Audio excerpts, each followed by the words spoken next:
أدراك ما الحطمة نار الله الموقدة التي تطلع على الأفئدة إنها عليهم مؤصدة في عمد ممددة۔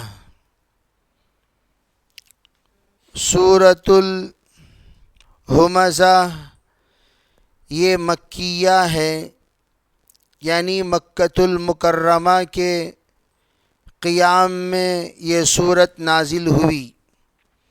علماء یہ فرماتے ہیں مکیہ کا جو مطلب ہے وہ مکے کے قیام کے دوران یہ بھی مراد لیا جا سکتا ہے، مدینہ منورہ کے ہجرت سے پہلے یہ بھی مراد لیا جا سکتا ہے، اور بعض علماء یہ فرماتے ہیں جناب محمد رسول اللہ صلی اللہ علیہ وسلم جس وقت مکۃ المکرمہ میں دعوت کے مشغولیت میں مصروف تھے، اس وقت میں جو صورتیں نازل ہوئیں ان تمام صورتوں کو مکیہ کہا جاتا ہے۔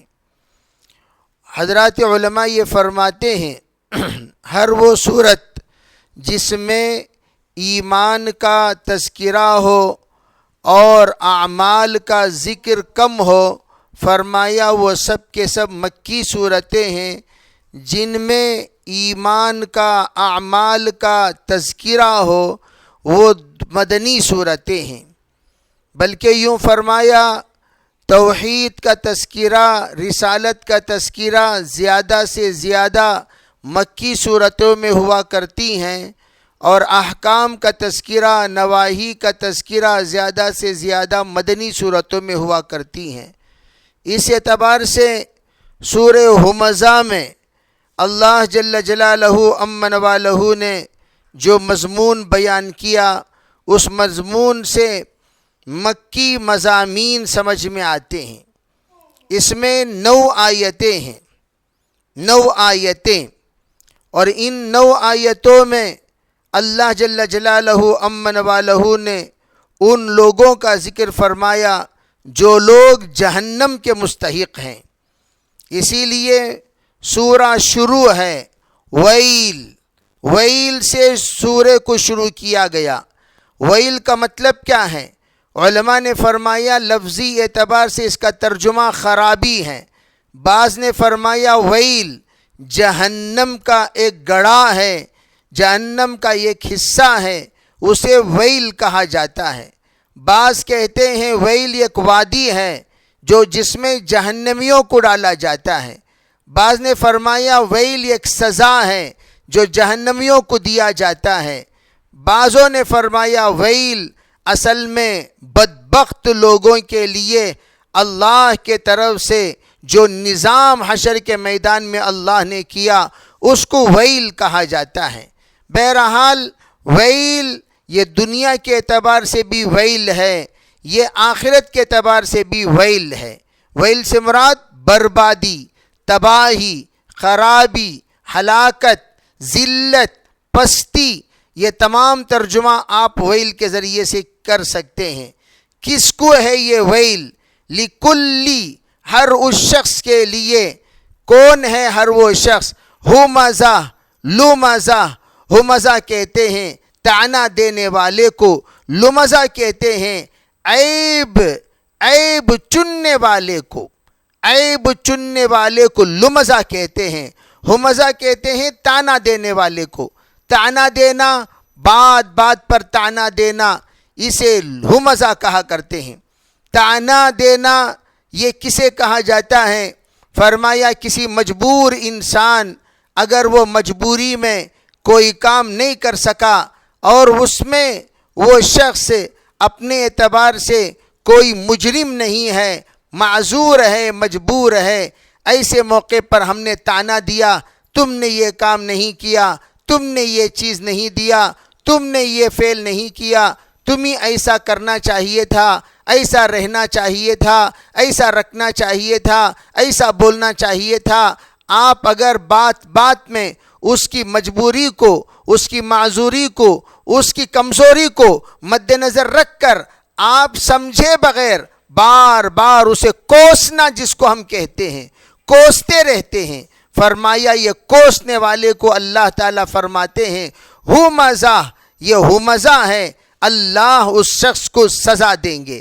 لمزہ، اور عیب چننے والا، عیب چننے والا کسے کہتے ہیں؟ عیب جو، عیب جو کے معنی عیب تلاش کرنا، عیب تلاش کرنا۔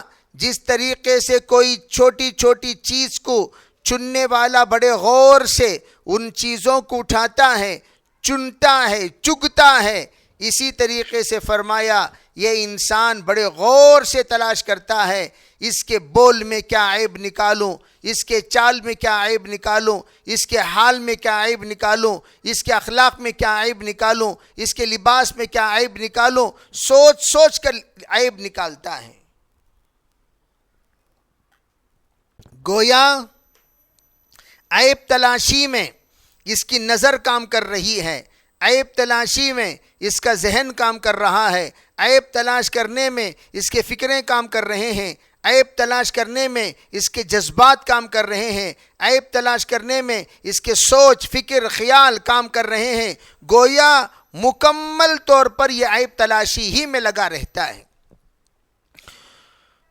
علماء فرماتے ہیں یہ دونوں آپس میں جڑوے ہیں، جڑوے، ہمزہ اور لمزہ جڑوے ہیں۔ جو عیب تلاش کرتا ہے وہ تانا دیتا ہے، تانا وہی دیتا ہے جو عیب تلاش کرتا ہے۔ یہ جڑوے ہیں آپس میں، جب عیب تلاش کرتے ہیں تو تانا دیتے ہیں، جب تانا دیتے ہیں تو عیب تلاش کرتے رہتے ہیں۔ دیکھتے رہیں گے کیسے کام کر رہے ہیں، دیکھو کیسا بول رہے ہیں، دیکھ کیسا چل رہے ہیں، دیکھ۔ یہ ایک ایک چیز میں دیکھنا تانا دینا، دیکھنا تانا دینا، دیکھنا تانا دینا، اس کو ہمزہ اور لمزہ کہا۔ سوال یہ پیدا ہوا سورہ فیل کو اور اس سورہ کو کیا تعلق، سورہ فیل اور یہ ویل، یہ دونوں کو کیا تعلق؟ علماء یہ فرماتے ہیں تعلق دو طرح سے۔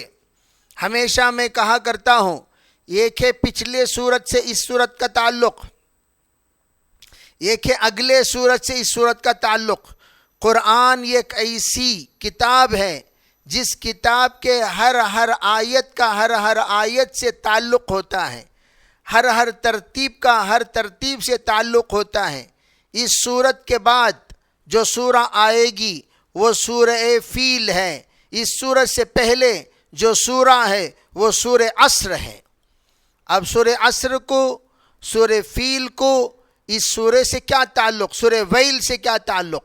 علماء فرماتے ہیں سب سے پہلی بات سورہ ویل سے تعلق یہ ہے کہ آدمی جس وقت مالدار ہوتا ہے، دلدار نہیں ہوتا، متکبر ہوتا ہے۔ دیکھو تکبر انسان کو ہر گناہ کرنے پر مجبور کر دیتا ہے۔ تکبر عزازیل راخار کرد، بزندان لعنت گرفتار کرد۔ تکبر عزازیل کو خار کر دیتا ہے اور لعنت میں گرفتار کر دیتا ہے۔ تو تکبر جیسے ابرہہ کے سلسلے میں بتایا، ابرہہ کیا تھا؟ ابرہہ اب نہ رہا۔ ابرہہ پہلے کمانڈر تھا، بعد میں اس کی انانیت، اس کی طاقت، اس کی قوت، اس کے دبدبہ، اس نے کیا کیا؟ اپنے ہی ساتھی جس کو اس نے ساتھ لا کر یمن کو جیتا تھا، اسی ساتھی کے ساتھ اس کی لڑائی شروع ہو گئی۔ نیت کی خرابی کی وجہ سے لڑ کر یہ جیت گیا۔ جب جیتا تو اس کے اندر ایک عیب جوئی کی ایک ایسی عادت پڑ گئی، وہ عیب تلاش کرتا تھا، اس کے اندر کیا عیب، اس کے اندر کیا عیب۔ چنانچہ اس نے مکہ کعبے کے اندر عیب تلاش کیا۔ کس اعتبار سے؟ اس نے یہ دیکھا کہ میں نے جو گرجا گھر بنایا، چرچ بنایا، میں نے جو کنیسہ بنایا، اس کنیسہ کی طرف دیکھنے والا کوئی نہیں، آنے والا کوئی نہیں، عظمت سے اس کے ساتھ برتاؤ کرنے والا کوئی نہیں۔ جب یہ عظمت کیوں نہیں کرتے غور کیا تو پتہ چلا ان کے دلوں میں کعبے کی عظمت ہے، ان کے دلوں میں کعبے کی وقعت ہے، ان کے دلوں میں کعبے کی قدر و قیمت ہے۔ تو اس نے کیا کیا؟ اس نے اس کعبے کو ڈھانے کے لیے نکلا تاکہ تمام دنیا کے لوگ میری کنیسہ کی عزت کرنے والے بنے، میری کنیسہ کے احترام کرنے والے بنے۔ اور اس نے کیا سمجھا؟ سب کے سب ہیچ ہیں، سب کے سب نیچ ہیں، سب کے سب ادنا ہیں، سب کے سب دنی ہیں، اعلیٰ افضل اگر کوئی ہے تو وہ میں ہوں، یہ سوچ کر یہ نکلا ہے۔ تو اس کے اندر یہ جو تکبرانہ مزاج پیدا ہوا، جس کے نتیجے میں وہ ہمزہ بھی ہو گیا، لمزہ بھی ہو گیا۔ اللہ تعالیٰ اس کمبخت کی جماعت جو اس کے ساتھ تھی، اس جماعت کے سلسلے میں آگے کی صورت میں بتا دیا۔ یہ ویل کون ہے؟ یہ ویل کو سمجھنے کے لیے الم تر کیف فعل ربک باصحاب الفیل، تم لوگ الم تر کیف کی طرف غور کرو، تمہیں پتہ چلے گا ویل والوں کے ساتھ انجام کیا ہوا، یعنی ہمزہ اور لمزہ کا انجام کیا ہوا۔ اسی لیے آگے کیا فرمایا؟ یہ ہمزہ لمزہ کون؟ متکبر مالدار انسان جو اپنے مال پر بڑا گھمنڈ کرتا ہے۔ الذی جمع مالہ وعددہ، فرمایا الذی جمع مالا وعددہ، وہ شخص کون ہے جو اپنے مال کو سمیٹتا ہے اور گن گن کر رکھتا ہے۔ عددہ کہتے ہیں گننے کو، جمع کرنا، مالن مال، وعددہ اور گن گن کے رکھنا۔ کیا مطلب؟ تجوری کھولنا، مال ہے کہ نہیں، کوئی مال نکال تو نہیں لیا، جیسے عام طور پر کنجوس لوگوں کی عادت ہوتی ہے، بار بار تجوری کھولتے ہیں، کتنا مال جمع ہوا، کتنا مال جمع ہوا، گنتے ہیں، سینے سے لگاتے ہیں، بوسہ دیتے ہیں، رکھ دیتے ہیں۔ یہ کنجوس لوگوں کا مال خرچ نہیں کرتے، چنانچہ ان کے دل اور دماغ میں کیا بات رہتی ہے اس کو اللہ نے بیان فرمایا۔ یحسب، ان کا خیال یہ ہے، ان مالہ اخلدہ، کہ ان کا مال سدا بہار ہے، ان کا مال ہمیشہ ہمیشہ ہے، ان کا مال دائمی طور پر ان کے پاس رہے گا، ان کا مال دائمی طور پر کبھی فنا نہیں ہوگا، یہ تصور کے ساتھ وہ رہتے ہیں، ہمیشہ ان کا مال رہے گا۔ حالانکہ مال کسے کہتے ہیں؟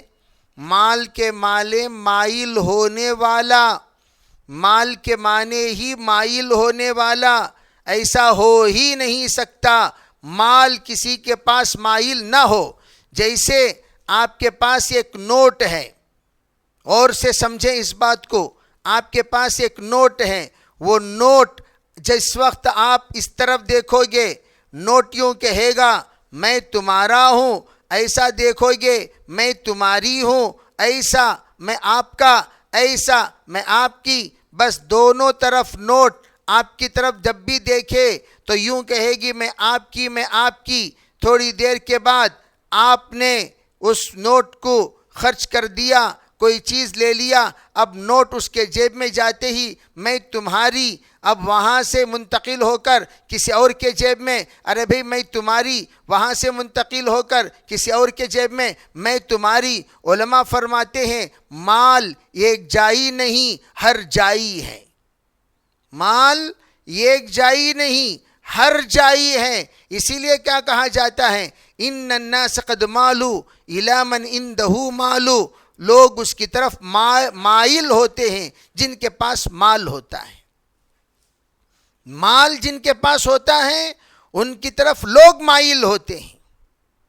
مال کی طرف مائل ہونا یہ لوگوں کی فطرت ہے، لیکن مال کسی کی طرف مائل نہیں ہوتا۔ وہ جہاں چکنا وہاں جھکنا، وہاں ہمیشہ مال چلتا رہے گا۔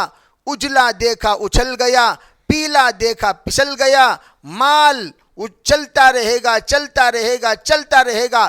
مال چل چلاؤ ہے, اس کا کوئی ٹھکانہ نہیں ہے.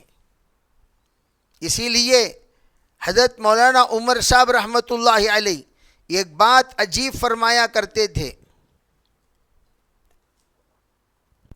مولانا عبید اللہ صاحب رحمۃ اللہ علیہ کا مشہور قول ہے, جہاں خرچ کرنا ہے وہاں نہیں کرو گے, جہاں نہیں کرنا وہاں کرنا پڑے گا, جہاں وقت لگانا ہے وہاں نہیں لگاؤ گے, جہاں نہیں لگانا وہاں لگانا پڑے گا. حضرت مولانا عبید اللہ صاحب رحمۃ اللہ علیہ یہ ارشاد فرمایا کرتے تھے.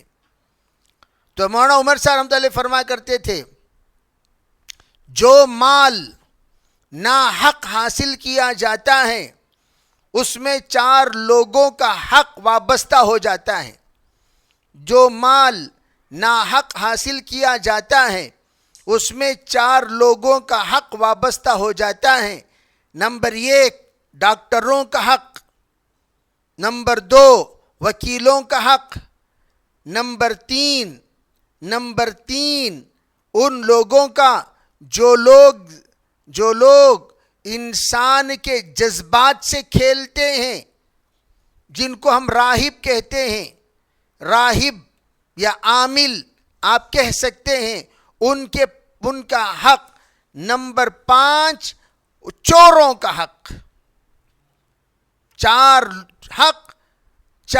حق. نمبر 1 طبیبوں کا, نمبر 2 وکیلوں کا, نمبر 3 عاملوں کا, نمبر 4 حضرت نے فرمایا چوروں کا. یہ 4 طرح کا حق وابستہ ہو جاتا ہے. ایسی بیماری اللہ مسلط کر دے گا, ڈاکٹروں کے پاس وہ پورا مال منتقل ہو جائے گا. ایسا اختلاف درمیان میں پیدا کر دے گا کہ پورا مال وہ کورٹوں میں خرچ ہو جائے گا, اور ایسے جنات مسلط ہو جائیں گے, عاملوں کے چکر میں لگاتے لگاتے تباہ ہو جائیں گے. یا مال جتنا بھی چھپا کر رکھو, مال چوری ہو جائے گی, چوری ہو جائے گا, اور مال چوری ہونے کے بعد نہ کھائے نہ پیے, مال ختم ہو گیا. اسی لیے فرمایا کرتے تھے یہ چاروں مقدار کی تشکیل نہیں کرتی. حضرت فرمایا کرتے جیسے زکوٰۃ مقدار متعین ہے, زکوٰۃ کی مقدار متعین ہے, 1 لاکھ میں 2,500 روپے دو, 1 لاکھ میں 2,500 متعین ہے کہ نہیں.